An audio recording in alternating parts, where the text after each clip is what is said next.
Hello, thank you everyone for coming. So, firstly, I'm Nick. I'm the Director of Customer Success at Canditech, and we're joined by Marta, as you know, as the Head of Talent at HiBob. And today we'll be talking about the AI era of hiring and how AI has really shifted how you evaluate candidates right now. And we're going to focus on how you can use skill assessments to cut your time to hire, in this case by 43%, but in a really great way. If we could just go to the next slide. It's like COVID. Next slide, please. So, I can use that? Yeah. Amazing, huh? Well, okay, cool. So I'm the Director of Customer Success at Canditech. So primarily I'm responsible for ensuring that all of our customers get value from their partnership with us. So I spend a lot of time talking to people like you about the best way to embed skills-based hiring into your process in a way that makes it more efficient for the hiring teams, more efficient for the recruiters, the hiring managers, but also a really positive candidate experience as well. And I'm joined by Marta, who can do a quick introduction. Yes, hi everyone, I'm Marta. I lead TA at HiBob across EMEA, and I've been with the company since September, so just a few months really, but in talent acquisition for probably well over 15 years, aging myself here now, but mainly working with high growth companies such as Uber, Facebook, HiSpot Deal, and now HiBob, sorry. Most of what I've been doing throughout my career is really helping companies scale internationally and I guess think about how we can hire strategically in an ever-evolving market. So this is very relevant and very happy to be sharing some of the learnings here with you today. Awesome, thank you. And do you want to share a bit more about what HiBob do? So for anyone who isn't familiar with us, we are an HR and people management platform. So essentially we work with modern, fast-growing businesses across the globe to help them manage their entire employee life cycle. So from onboarding, performance management, to compensation, people analytics, workforce planning. We do all those things, but I think really at the kind of core of what we do is just making sure we create stronger employee experiences, stronger company cultures, and help create workplaces where people can really thrive. So that's the key for us. Awesome, thank you. And we are Canditech, so we're a skills-based hiring platform. Effectively, we allow companies to see who can do the job before they get the job. And what we really advocate for is job simulations. And we'll talk a lot about job simulations today, but effectively a job simulation is giving candidates the sort of tasks they would encounter in the role they're applying to early on in the funnel, so you can understand if they can perform against what they're applying to. Right now we're hearing that most companies are dealing with really high levels of application volume. A lot of resumes and CVs start to look the same due to AI tools that candidates have access to, so it's really hard to identify who the best candidates are in the process. So by putting candidates through an assessment, you're able to get objective data about who you should prioritize. We cover pretty much every function in a business, from data, HR, legal, finance, of course tech, and we very much focus on how to evaluate AI skills. By doing things like embedding ChatGPT into the assessments, but also running scenarios where candidates would have to utilize AI in the scenario and simulation you're set up, so you can see how they are working with language models, how they're prompt engineering and doing other tasks such as that, and we'll talk a lot more about that today. And these are some of the companies that we work with, and we've got two use cases or case studies to talk about with Marta today about how HiBob have utilized skill assessments into their process. So we'll go through the first one, but I'd love to understand firstly where in the funnel you decided to implement the assessment. Yeah, that's a great question, because I think for us, one of the key decisions we made at the beginning of this quarter was to move the skills assessment really to the beginning of the process. So I think traditionally companies would place the assessment more towards the end. I don't know if that's kind of how most of you guys work. I think for us, typically it would be a TA screen, hiring manager, stakeholder interview, peer interview, whatnot, kind of in between, and then at the end we get to the skills assessment, meaning that by the time we actually get to this step, a lot of people have already invested their time into speaking with the candidate. So one of the key decisions we made, especially for these couple of examples, right, was to really move it up earlier in the process. And I guess the reason for it was really we were under a lot of operational pressure, especially at the beginning of the quarter, which I know probably many of you can relate to. Kind of beginning of Q1, a lot of hiring is front-loaded. A lot of the headcount maybe wasn't expected. So maybe the TA team is not exactly as prepared for it as ideally we would have liked to. So I guess for me, what was kind of key was making sure I think strategically about where my team's time is going to. I try to be sort of quite protective of my team's time, and just want to make sure they weren't spending hours and hours reviewing CVs and speaking to candidates who maybe were not relevant. So one of the really important metrics for me is recruiter screen to offer ratio, and I don't want to see anyone on my team speaking to 15 or 20 people to get to the offer. I think that's not time well spent. So I want to make sure if they are jumping on a call with the candidate, that's a candidate that's worth investing our time into. Same for the hiring team, right? I want to be respectful of hiring managers, hiring team's time. So I do not want them to be interviewing dozens of candidates which are not relevant. So that was one of the kind of key things driving the decision. Yeah, that's awesome. And one of the questions we get asked all the time is, where in the funnel should I deploy the assessment? And I think the answer depends on the level of the role, and also the challenges that you're facing as a business. Because if you're in a situation like Marta, where you've just got so much application volume and then your team are drowning in time sifting and screening candidates, then it may not really matter what level the role is. You just need a really quick filter so your team can focus on the high value tasks.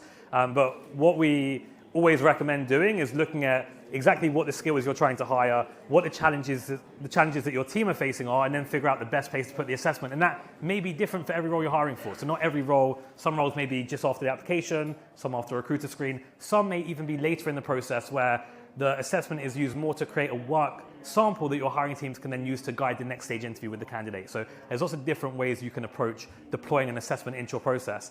We've got 2 case studies to talk through. The first one is a BDR hiring. The first one doing BDR or grads? Yes, well, I can cover both real quick, and then we can jump into... Should we start with grads? Yeah. Let's do that. Awesome. So the graduate program is something that we launched in Tel Aviv in our headquarters in Q1. And it's actually an initiative that came directly from our founder and CEO, so it was very close to his heart. And I think not many companies nowadays, I think especially kind of the last few months, the last couple of years, are hiring grads, right? I think these are some of the roles that get automated first.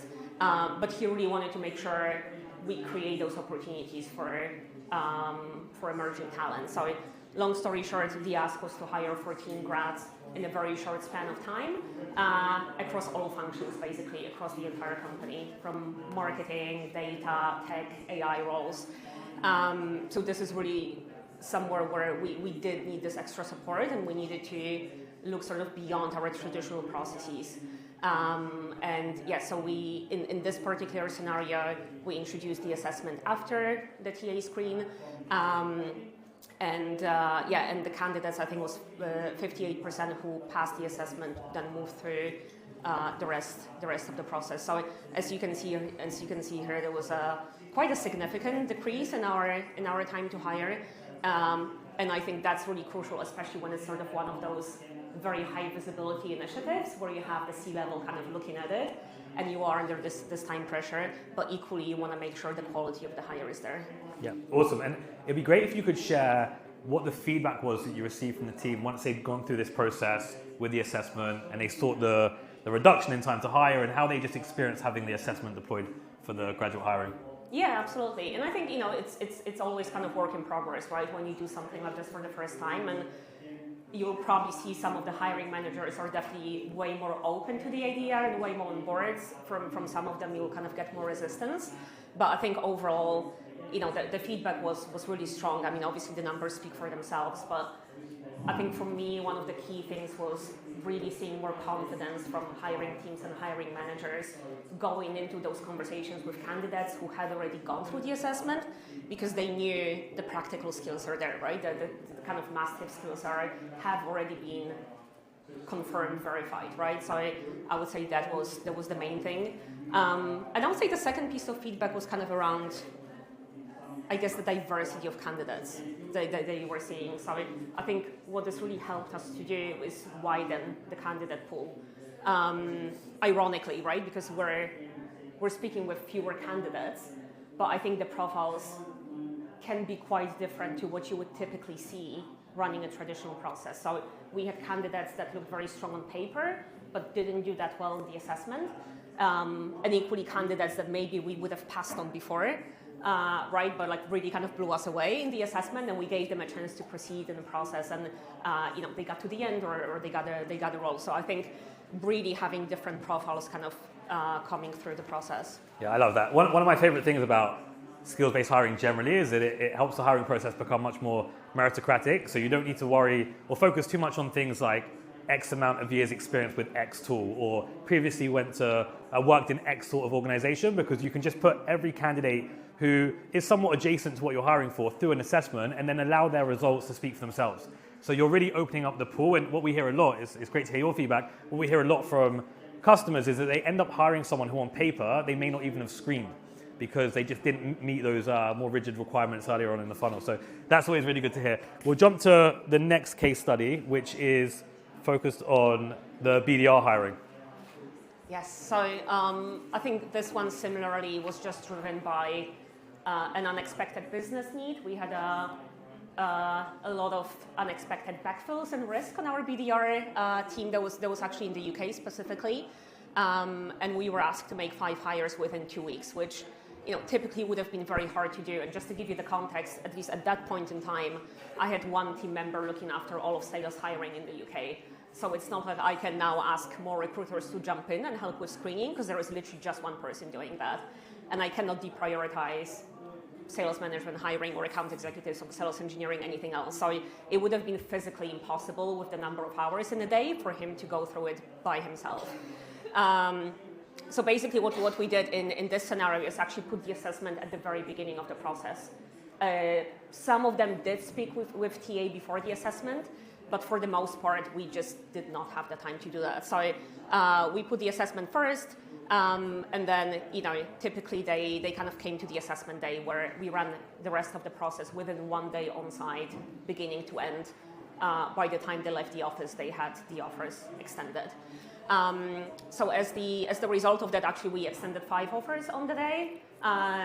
All 5 of them were accepted and actually have already started by now. So obviously a huge decrease in time to hire. As you can see, on average it takes us kind of closer to 6 weeks to hire a BDR, and here the entire process took 2 weeks to make these 5 hires.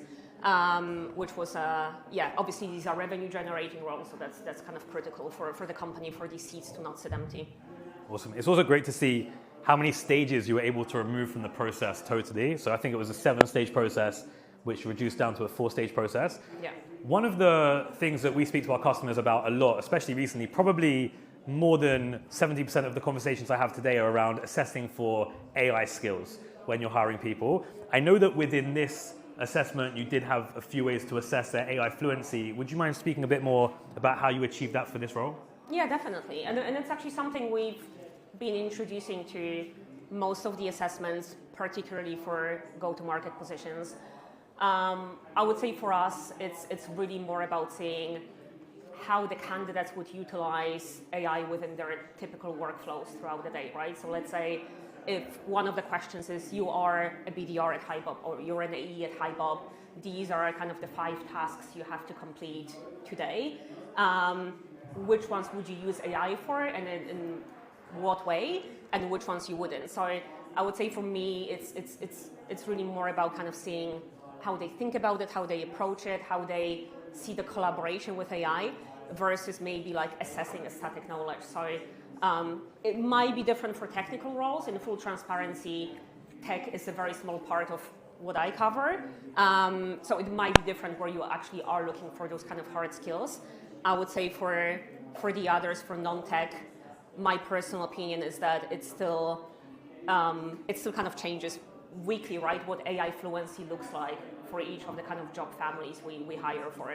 So it's very difficult to define, okay, this is the skill. So again, it's more about looking kind of how they look at it strategically and where they would apply it and where they wouldn't, and to what capacity. Yeah, awesome. I mean, really what we recommend a lot now, particularly with AI and running simulations. So if a simulation is supposed to mimic the role, then if a candidate would be expected to use AI in their day-to-day in the role, then you should give them access to use AI in the assessment. So you can see how they're collaborating with the language model. But it's very important that when you give them access to AI, you do it in a way that's controlled. So you can see how they've used the tools. How did they prompt engineer? How are they critically thinking? Did they understand the limitations? Because we all know that AI can hallucinate massively. I can gaslight ChatGPT many, many ways. So you need to understand that, and that the outcome or the output isn't always accurate, and you need to understand how to work around that. So it's good that if you're giving them access, that you can see exactly what they've done inside that LLM, so you can track that. If we just jump over to here, I think what would be helpful, we will go to Q&A. It'll be great to understand, now you've gone through this process and you've had these assessments rolled out and you've seen some of the results. What are your key takeaways when it comes to skill assessments? And also, what would your tips or advice be for anyone in here who's considering adding assessments into their process? Yeah, probably a few things coming to mind. I guess first one would be, don't wait for the perfect moment or the perfect circumstances, right? So like not letting kind of perfect be the enemy of the good.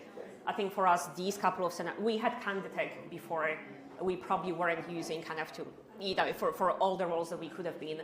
We were really, we kind of had to because of the circumstances and the business urgency. And I think it really pushed us and showed us the result we could be achieving. So I would say start small, iterate, don't wait for kind of everything to be perfectly lined up before you start. I think we touched on this briefly, but I think one of the kind of aha moments was really kind of seeing the diversity of the candidates coming through and kind of widening the pool. So I would say if this is something that's top of mind for you, I would say kind of looking at bringing more diversity of experiences, diversity of thought into the team. That's one way of doing that, and really trying to remove that bias that as we all have, right? And making sure we do assess for the real skills and ability. And lastly, I would say skills-based hiring is something that's really important for HiBob right now. As an organization, we're actually revisiting our entire talent architecture at the moment, which is not just a TA project.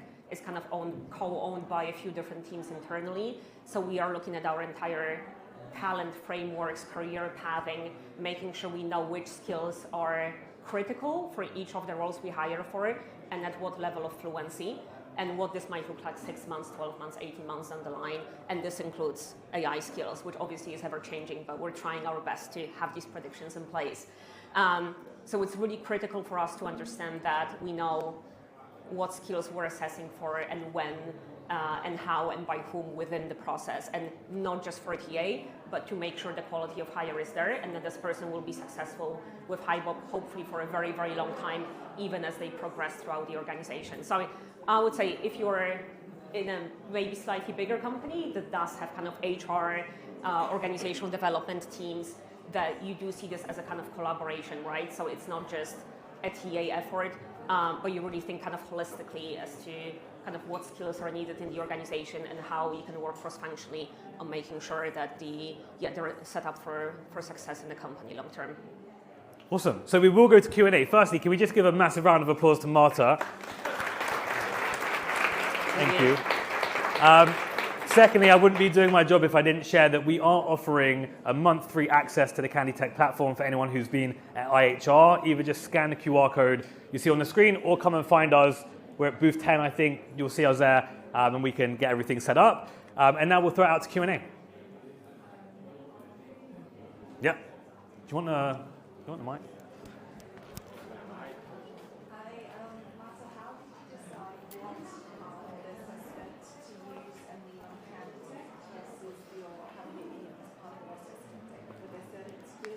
I'm struggling to hear. I'll repeat. So the question is, what part of the assessment did you decide, and tell me if I'm wrong, did you decide to lean on Canditech support to design, and then which parts did you kind of independently choose to create yourself, and why did you take those decisions for each? Is that kind of, yeah? Okay, so like what skills for, let's say if we have 10 must-have skills for this job, like which ones do we have the assessment kind of assess for? And then for us, is the more traditional route of assessing them in interviews and things like that. Yeah, I would say that there'll probably be kind of some skills which are just automatically easier to be assessed throughout the assessment, right? So for us, like because again, it's mainly kind of go to market, and that's sort of top of mind for us. Like we still want to see how the candidate acts face-to-face with the hiring team if they are, what we often do is like a demo or a cold call role play. So these are the things we will still do, because I think there is an element which you cannot really replace. I mean, we do ask candidates to kind of record themselves in the assessment, which gives us this little bit of a preview of how they communicate and how they think on the spot. But I think having this proper role play where the interviewer can challenge them and see how they react to kind of that is something we definitely still kept in place. But I think as for the rest, it can, and actually like you guys like really build the kind of custom-made assessments for us. So I would really say that now for the most part I would say 80-90% of the skills can be assessed very successfully throughout the tool. Yeah, I agree. I think what I would say though is that we don't recommend that an assessment replaces the human experience, because ultimately we are people hiring people, and there's nothing that will beat sitting down with someone and being able to see who they really are. Like Marta said, you can ask candidates to record themselves in an assessment, so you can get a flavor of how they present themselves, how they come across, their tone of voice and things like that, which could be important for the BDR or the sales go-to-market types of roles. But really, where the assessments come to life is giving you that objective data point or as a filter. So we should focus on these candidates. But after that, it really should be humans who are taking those next decisions and meeting with people. But because you've had that filter earlier on in the funnel, your human team are spending much less time with candidates and more time with the right candidates. So they can really prioritize on who to focus on. Does anyone else have a question? Does that answer your question? Yeah. Does anyone else have a question? Yeah, God, don't make it not too hard though. No, it's not. It's actually a little bit good to tell us what we've just asked. So we as a business talk a lot about candidate experience and candidate touch points, and we get a lot of positive feedback from it. So I saw obviously you mentioned you've gone from 7 to 4 touch points. How have you maintained the candidate engagement if you're removing parts of the process? Yeah, I mean, I would argue it can actually improve your candidate experience if you're doing it right. I don't think any candidate dreams of going through 8 stages of the process, right? So I think shortening it, simplifying it is actually in favor of everyone involved. I think what we do is we try to be very transparent about the fact, where there will be an assessment and why, and so the candidate kind of entering the process, if the assessment comes first, they will receive an email from the talent team explaining what will happen next. And as I said, there is always this kind of human touch point right afterwards anyway. So I think just transparency for them to understand why, what is kind of the value add. We didn't have any complaints. We didn't see the candidate experience drop whatsoever. And as I said, if anything, everyone appreciated the efficiency. I mean, even when it comes to the BDR assessment center, like I said, we had candidates, I think the assessment center was on a Friday. We had candidates who maybe got back to us from our sourcing efforts or applied on Thursday. We literally still send them the assessment on Thursday, and Friday morning they were in the office, and Friday afternoon they had the offer in hand, right? So I think, this is definitely really appreciated by candidates. Yeah, I think something else that's interesting is when we talk about the current state of hiring, we often focus on it from the TA perspective. Okay, so there's a high volume we have to deal with. That's a lot of sifting and admin time. It's hard to differentiate who the right candidates are because resumes and CVs start to look the same. But if you flip it and you think about that from the candidate's perspective, that means every candidate applying to a role just becomes one of hundreds, and it's really hard for them to stand out. And I don't know if anyone here ever scrolls through recruiting hell on Reddit, but candidates really are just applying to roles, hundreds of roles, and getting lots of auto rejections, and they don't have an objective data point about why. And it doesn't help them improve moving forward. So what we found in our data is actually when you give candidates an assessment and they have a chance to showcase if they have the skills for the role, they're able to stand out and they don't just become one of a few hundred applications. And also, if they don't make it past the application, it's a much stronger data point to reject a candidate or disposition them at that stage than it is at the point of an application. Because at least they know, hey, I just didn't have the skills for the role. So we see a lot of, we surveyed 86,000 candidates recently, and 95% said they prefer a process that's got an assessment that tests for the actual skills I'm applying to, not like a broad, abstract knowledge type of assessment, but something that's really tangible about the role. And it also gives them a chance to test ride the role as well, because they might say, this is not for me. This doesn't feel like the right role, so they can decide to opt out if they'd like to. I think that's a great point. That it gives them a glimpse into what they'll be doing on a daily basis. And, I Awesome. Any other questions? Any other questions? We've got time. Well, We've got one more. Let me come over. Do you think candidates get the results of their assessments? Like a scoring or something? No, we don't do that. I don't know if that's. I'll let you speak to the kind of functionality. We wouldn't do that. So like it would just be, it would either be a rejection or it would be a pass. I mean, one thing I'll say is that we obviously have Canditech give us the scoring. We still have a human make the decision, right? So let's say, I don't know, a candidate scored 50%, like you can still obviously go through the answers, you can watch the videos and make a decision yourself. So we don't leave it kind of fully in the hands of AI, of course. But no, we wouldn't be like sharing scoring. The short answer is you can if you want to. So every candidate, when they take an assessment, they'll create a test report where you can either see just high level how they scored, some benchmark data comparing them to other candidates, or very granular detail of how they answered every single question. Like Marta said, you can use AI to auto score open text or video questions. You would set up the parameters of how the AI would work and you have the final decision, you can override it. But you can just allow that to happen. So it's not a manual review that has to take place from your team. You can just take the score as a signal and then decide who to focus on. But if you want to, you can share that test report with the candidate. It might also help if you've had someone who doesn't make it later on in the funnel. At that point, you might want to provide much more tangible feedback to them because they've invested time into your process. At that point, it might be helpful to walk them through their results, where they were strong, and maybe even the hiring team who met them could provide a bit of feedback as well about how they can approach their search moving forward. But the short answer is it depends on whether you want to or not. Awesome. Any other questions? time for one more. All right, we got one. Hold on, I'm going to make my journey down. This is really bright.